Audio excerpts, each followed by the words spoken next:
Until 9 years ago, though it seems longer, the Supreme Court held segregation was perfectly all right if the facilities for Negroes were equal to those for whites.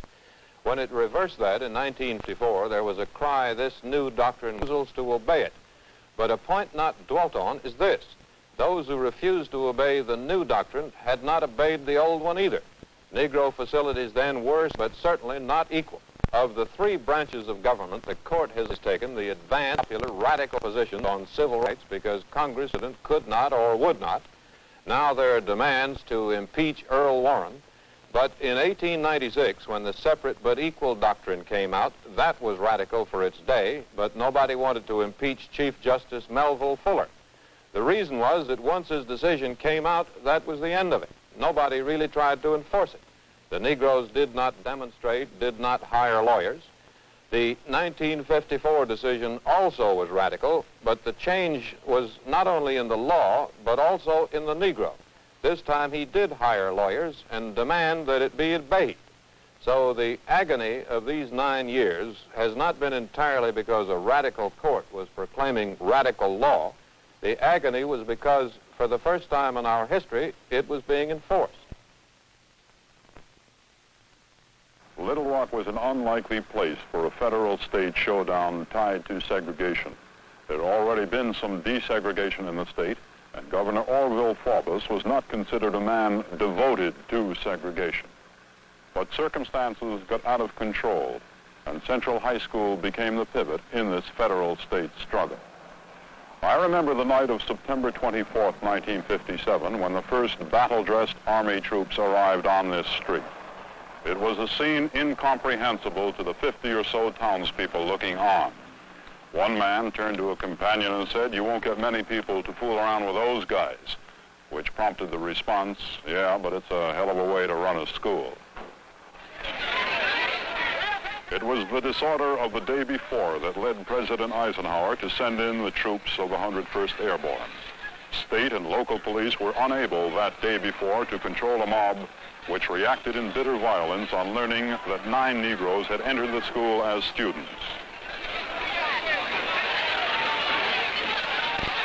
A couple of weeks earlier, state militia under Faubus' control had barred the Negroes from the school. Now, on Black Monday, September 23rd, the 9 Negroes went in but were asked to leave 3 hours later in a move to soothe the mob.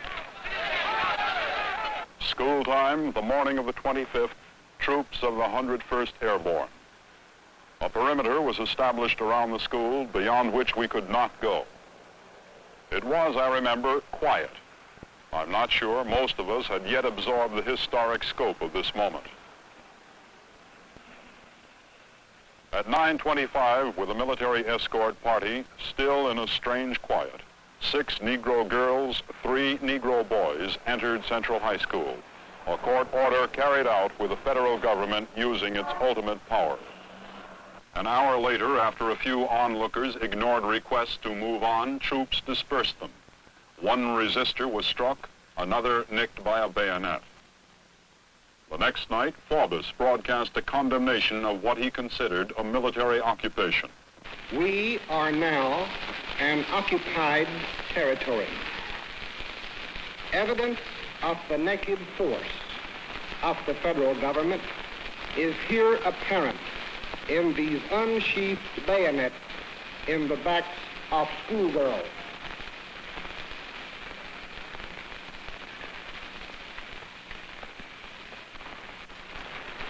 And in the bloody face of this railroad worker who was bayoneted and then fell by the butt of a rifle in the hands of a sergeant of the United States 101st Airborne Division.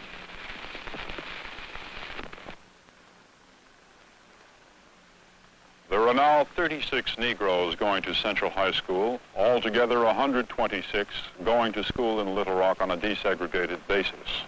This is a little less than 2% of all Negro students here. Elsewhere, there's been voluntary desegregation of department stores and hotels in the city. Plans are underway for restaurants. The city auditorium and parks have been desegregated. The swimming pool has not. The events of September 1957 generated considerable resentment in the South against such use of federal power. Later, however, a somewhat different view, particularly among the business interests in the South, who noted the reluctance of new businesses to move into Arkansas because of the racial strife. Otherwise, the mystery still remains. Why did it happen here? The White Citizens Councils, organized in the mid-50s, advocated a new means of controlling Southern Negroes, economic reprisal. Ironically, the Negroes borrowed this concept and used it to score their first spectacular breakthrough. That was in Montgomery, Alabama. As it happened, I lived in Montgomery at that time and was a news director of a television station. In the late spring or early summer of 1955, I heard of a small Negro group called the Montgomery Improvement Association. It was trying then, with no success, to persuade the city government to make improvements in the segregated park for Negroes. It wasn't a park, it was a large vacant lot with a water hydrant peeking above the weeds. This did not fulfill the pledge of separate but equal in the view of the association or its leader, Reverend Martin Luther King. But such were the goals and the foreseeable prospects until December 1st, 1955. On that day, a Negro seamstress, Rosa Parks, boarded a bus and took a seat. A few stops later, she was told to give her seat to a white passenger who had just boarded. She refused. For those who insist that a moment be pinpointed when the American Revolution of '63 began, that moment will serve. 4 days later, the Negroes declared a boycott of the buses.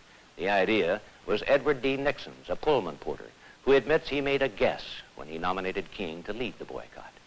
Well, Montgomery was not disturbed. The city's white and Negro communities still had their lessons to learn. Old and proud, still attached to the leisurely pace of southern river cities, Montgomery was proud also of what it considered its good race relations, and it was not an evil city.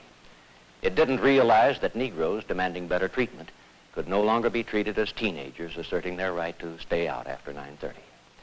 And the Negroes didn't realize their strength at first. They asked only that buses seat Negroes from the rear, whites from the front, but with no cutoff line so that once a Negro had a seat, he didn't have to give it up to a white. The city didn't budge, waited for the boycott to collapse or for Negro leaders to quarrel among themselves and fall out. That did not happen. Mass meetings, not yet demonstrations, kept Negroes informed and their spirits lifted. Then came the threats. And then the white community learned that the Negro was no longer afraid. Klan meetings were held and crosses were burned, and the joke circulated that every Negro seamstress in town was working overtime, sewing up bed sheets for her white customers. The Negroes enlarged their demands and went to the federal courts, seeking an end to all segregated seating on the buses. King's home was dynamited, and so were others. The two communities settled down to slug it out, and the Negroes, conscious now that their struggle was being watched by the nation, won. The Supreme Court outlawed segregation on the buses. Montgomery gave the Negro the tactic of economic boycott. It provided him the knowledge of his strength. It developed a method for sustaining enthusiasm during a long struggle. It told him the nation and the world were interested. And Nixon, who nominated King as leader, says now, we made a guess and we got Moses. For perhaps more than anything else, Montgomery gave the Negroes their most popular leader. On February 1st, 1960, a group of freshmen from Greensboro's all-Negro Agricultural and Technical College wrote a new page of sit-in history. In barriers, they seated themselves at a segregated lunch counter. They were refused service. They were asked to leave, but they just sat on studying their textbooks. The police came and took them off to jail. The lunch counter was closed, the seats roped off. But the rebellious child flourished. A few days later, the sit-in movement had taken firm root in Nashville, Tennessee. Here on the campus of Fisk University, it was to become more than just a hopeful stirring in the collective Negro breast. The Fisk students gave it both impetus and organization. The signs of segregation hung all over the city, a constant provocation to the students of Fisk and every other Negro. The attitude of the segregation-minded whites could not have been stated more bluntly.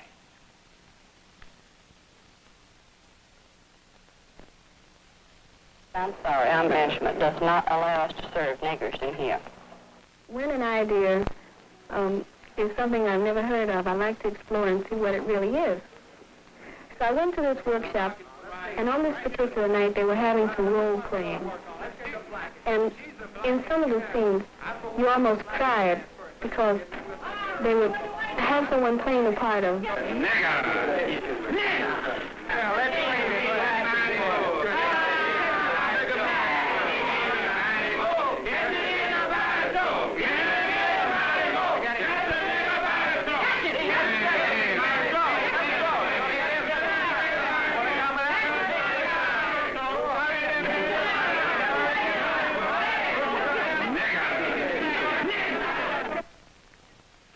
With such training as this to bolster their dedication, the sit-in movement became one of the Negroes' most effective weapons.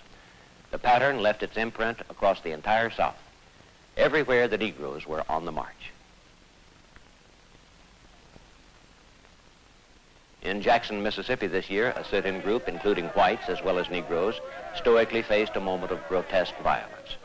It told its own story. It needed no comment.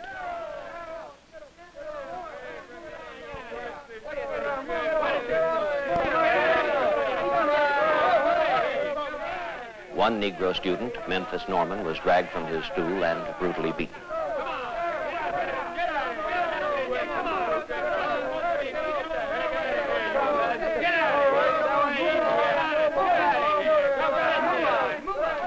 Norman, who had offered no resistance, was arrested, as well as his assailant.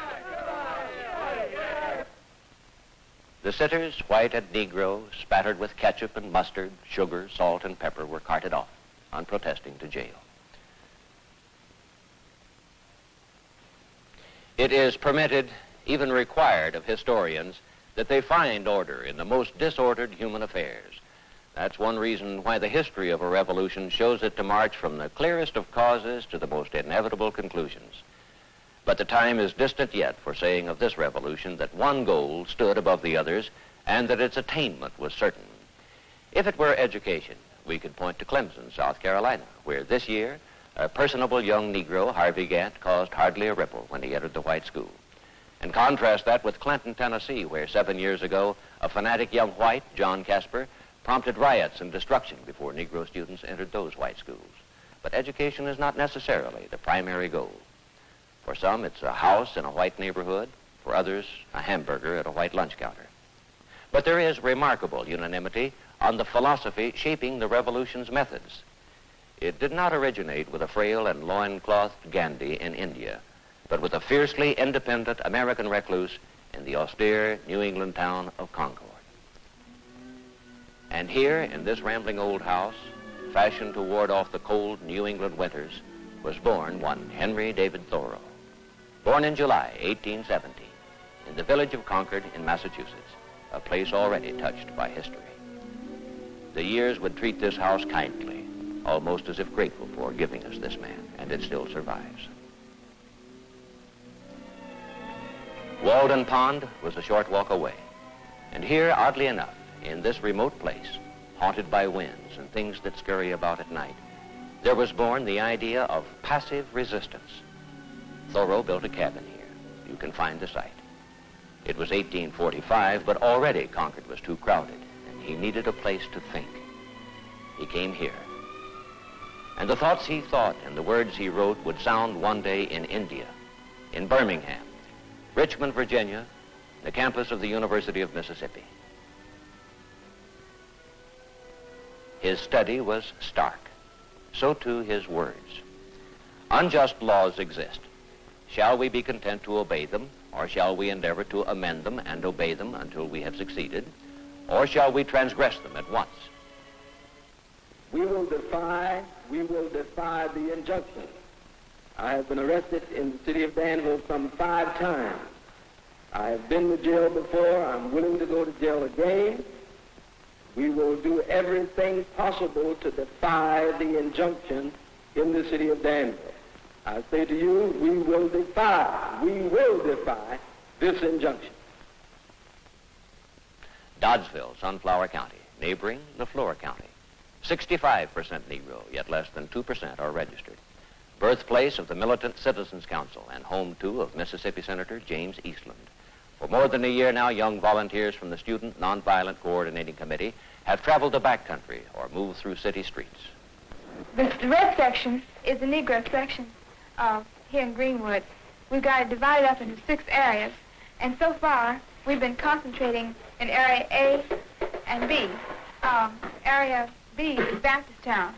Since we've been working especially in Baptist-town from the beginning, George and Willie and Fred, Milton and I can go on over to Baptist-town, and then we can divide ourselves up into the other areas. These plantations especially are important because people there are so isolated. We've got to make sure that they are reached and get into the city to do the voting. Well, now, are we subject to be arrested on them or not? We're not. We could be arrested for trespassing, but I think they'd rather shoot us than have us arrested. Last spring, after 3 shootings, 1 a shotgun blast at George Green, Negroes organized protest marches to the courthouse in Greenwood. Police and police dogs barred the way. A Negro minister was bitten. Newsreel film was confiscated and 11 marchers arrested. The pace of change has been slow. 6 years after the Interstate Commerce Commission outlawed segregation on interstate buses and trains, it got around to establishing penalties for the practice.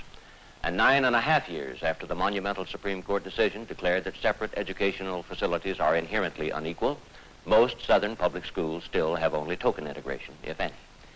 It all began in Topeka, Kansas, when a little girl named Linda Brown tried to go to an all-white elementary school. At the age of 11, she became the victor in the classic court case, Brown versus Board of Education.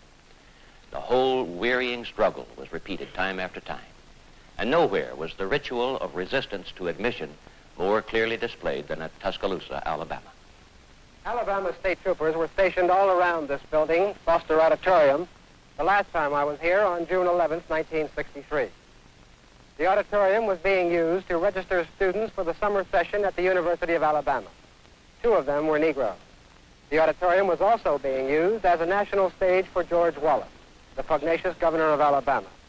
Wallace, a dedicated segregationist, came here to fulfill a campaign pledge to stand in the schoolhouse door to block the desegregation of any Alabama public school. Once before, a Negro student had been admitted to the University of Alabama, back in 1956. She was Autherine Lucy. Her enrollment sparked rioting on campus. When she charged that the rioting was encouraged by university officials, she was expelled, supposedly for her own protection, just a few days after she had entered.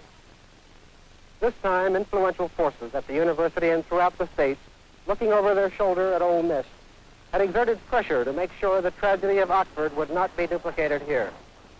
This time, even the extremist groups were urged by their leaders to stay away. State troopers and local police sealed off the campus to outsiders. Summer students were warned by the university that any disorder would be punished severely. They were also required to take a good conduct oath. The governor himself ordered units of the State National Guard to stand by duty at Tuscaloosa. Semicircles were painted in white around the doors of Foster Auditorium to mark the lines of the impending showdown. The drama of Registration Day was played out here as though it had been rehearsed. Governor Wallace, promising to stand up for Alabama and to preserve law and order, arrived with prepared scripts. He drove to the campus from which he had graduated over 20 years ago. Not long after, the 2 students were brought on campus. They remained in the car while Deputy Attorney General Nicholas Katzenbach, a veteran of the night of rioting at Oxford, and 2 other federal officials, both Alabama graduates, approached the door. Governor Wallace signaled them to halt. Katzenbach carefully limited himself to asking the governor for assurance that he would not block the entrance of the students. The reply was a long proclamation of defiance. I stand here today as governor of this sovereign state and refuse to willingly submit to illegal usurpation of power by the central government. I claim today those rights to them under the Constitution of the United States. The 2 students were escorted to their assigned dormitory. They were on campus, and they stayed. During the intermission, the Alabama National Guard was federalized under the overall command of Brigadier General Henry Graham. After lunch, units of the Guard were ordered to the campus and marched to the shadow of Foster Auditorium. Governor Wallace again took his position. This time, he was confronted by General Graham and 4 unarmed guardsmen wearing the green berets of Special Forces. The general dutifully ordered him to step aside. The governor read another statement of protest. We shall now return to Montgomery for the purpose of continuing this fight, this constitutional fight, because we are winning. We shall continue to work for a better Alabama for all the people of this state, both white and Negro. Hood and Miss Malone were taken into the auditorium and registered. Now, less than 3 months later, Hood has already dropped out. He claimed he was on the verge of a complete mental and physical breakdown. His eventual return is in doubt because of public statements he made accusing both state and university officials of trying to get him expelled. Alabama was the last of the all-white state universities. As in many other southern states, the desegregation here is only token, but it is a start. Last May, jets of water from high-pressure fire hoses sent hundreds of Negroes reeling and sprawling among the trees here in Kelly Ingram Park, just a few blocks from downtown Birmingham. Police also used dogs, motorcycles, even an armored car to break up Negro mobs who threw rocks around the park area. The violent outburst came during the final days of a 5-week-long campaign of demonstrations against racial discrimination in Birmingham, the most totally segregated big city in the South. The campaign was directed, as in Albany, by the Reverend Martin Luther King, Jr. He made his headquarters in a Negro motel a half-block away. Behind me is the 16th Street Baptist Church, the main staging area for the demonstrations. On Good Friday, I had watched Dr. King lead a small anti-segregation march through this park. Police Commissioner Eugene Bull Connor ordered his arrest. These two men played principal roles in the drama of Birmingham.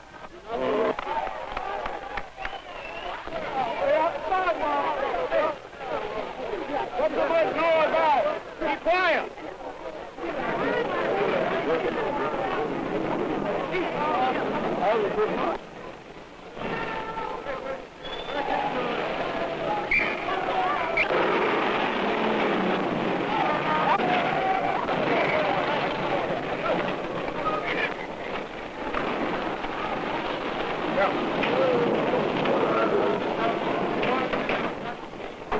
King preached and practiced the use of nonviolent action, both between extremism and complacency.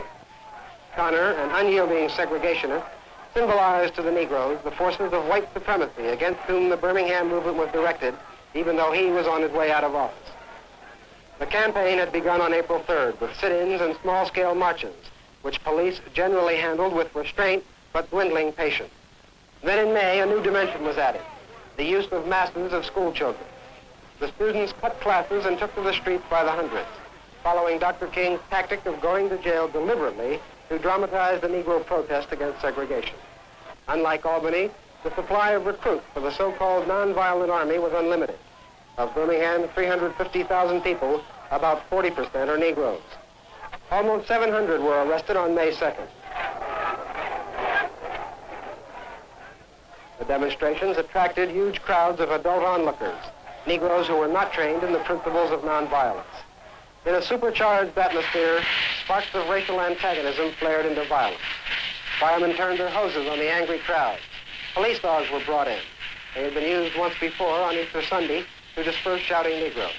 They had also been used against white crowds during the Freedom Rides 2 years ago.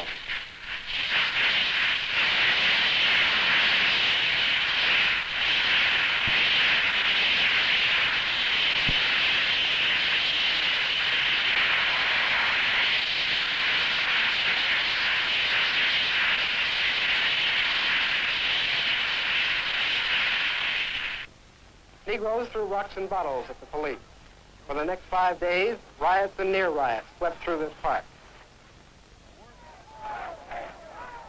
The leaders of the Birmingham movement joined the police in efforts to calm the mobs, to no avail. But the leaders also insisted there would be no let-up in the demonstrations. The demonstrations had aroused the long-suppressed feelings of bitterness and frustration among the Negro community. Connor and the police represented to them the despised white authority which had held them down. Now the resentment came to the surface in a violent outburst. In 5 days, about 2,500 Negroes were arrested. They filled the jails and other detention quarters in what Dr. King called fulfillment of a dream. The head of the Civil Rights Division of the Justice Department, Burt Marshall, was sent to Birmingham to try to regenerate stalled negotiations going on behind the scenes. Governor George Wallace sent state troopers to help subdue the racial turbulence. The settlement finally came on May 10th. The main points were desegregation of public facilities downtown within 90 days, better job opportunities, and creation of a biracial committee. The demonstrations and the Negro boycott of downtown Birmingham, which had cost businessmen severe losses, were called off. The breakthrough in Birmingham sparked a wave of demonstrations elsewhere. But the trouble here was not over. The atmosphere was thick with hatred. Extremists thundered the city had been sold out. The negotiators refused to make their names public. The day after announcement of the agreement, the Negro Motel and the home of Dr. King's brother were bombed. It was Saturday night, and the bombings provoked an enraged reaction from Negroes. They went on a riotous rampage through a 9-block area, smashing store windows, burning shops and cars and other buildings, slashing tires, and again bombarding police and firemen with anything they could find to throw. Negro leaders again appealed in vain for order. The rioting raged unchecked into the early morning of Mother's Day. President Kennedy ordered federal troops to bases near Birmingham. Sunday morning, police forces sealed off a 28-block area. They carried shotguns and carbines. The next day, Dr. King carried his message of nonviolence into Negro pool halls. And I go on with the feeling that this is a righteous cause and that we will have to suffer in this cause, and that if physical death is the price that some must pay, if it's the price that I must pay to free my children and the children of my brothers and sisters and my white brothers from a permanent psychological death, then nothing can be more redemptive. I have always believed that unearned suffering is redemptive. And if a man has not discovered something so dear and so precious that he will die for it, then he doesn't have much to live for.